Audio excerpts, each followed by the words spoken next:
The oil minister speaking, let's cut across. There is no subsidy on CNG or PNG. So to the extent that the CNG is substituting for LPG or for diesel, the subsidy burden of the government will go down. Go down. It will not increase. Because I gave you the figures, 1,80,000 cylinders to that extent will be reduced.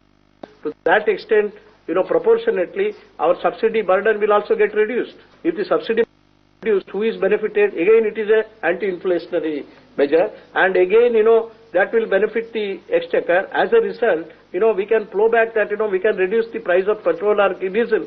Suppose our petrol companies are benefited, to that extent, under recovery will get reduced. And when the under recovery is reduced, to that extent, the price of the commodities will also come down. Ultimately, everything will hover around the consumers only and the common people. Okay, so the local gas prices, domestic gas would be available, the prices would be lower. Maybe that's why the reactions on IGL and Petronet. I think Ajay Sharma is mic'd up as we speak. Do we have Ajay? Ajay, and he joins us right now to speak about this. Now, Ajay, just a couple of queries really. Why these reactions on IGL and Petronet in particular, which is up 4%?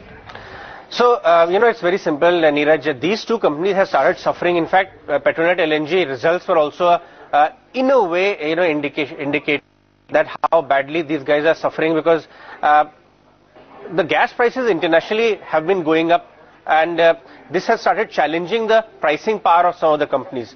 More so in case of IGL, which passes completely, and less in case of Petronet, who has got more industrial clients.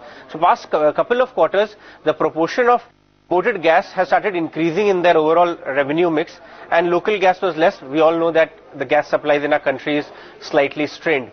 What has happened today, that the Oil Secretary has said that city gas distributors, which is essentially IGL, will get 100% supply domestic. So the revenue mix completely in favor of domestic gas.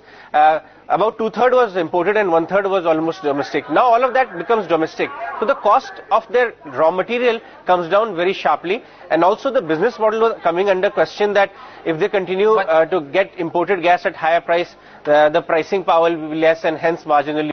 Just a small question before you come to Petronet. They've also said that the prices of CNG in Delhi will be coming off. So will it be net neutral, or will it still be positive for IGL? Neeraj, it will be actually positive. Surely 30% is the price cut which they have announced right now. Some proportion to how the raw material will be low, hence the selling price should be low. But the business model, which is based on expansion in UP and around NCR, that comes back on track. That was a bigger concern for the street and for the market compared to the immediate price which they are selling at right now. So surely that is a big slight negative, that the price is cut of cost price, so selling price is also cut, but the business model comes back on track, and the big expansion plan. That is why perhaps the sharp 3.5% kind of reaction on IGL. Quick one on Petronet, Ajay, 4% up. Well, Petronet, I think, is overreacting in trade, Neeraj, because the statements made are completely for city gas distribution. Petronet imports, gas, and I don't know why Petronet is reacting. It should not actually react 4% in trade, because the entire business model is import gas and sell it to, some part of it to the government and some part to the industrial users. So this particular news may not completely fit on Petronet LNG.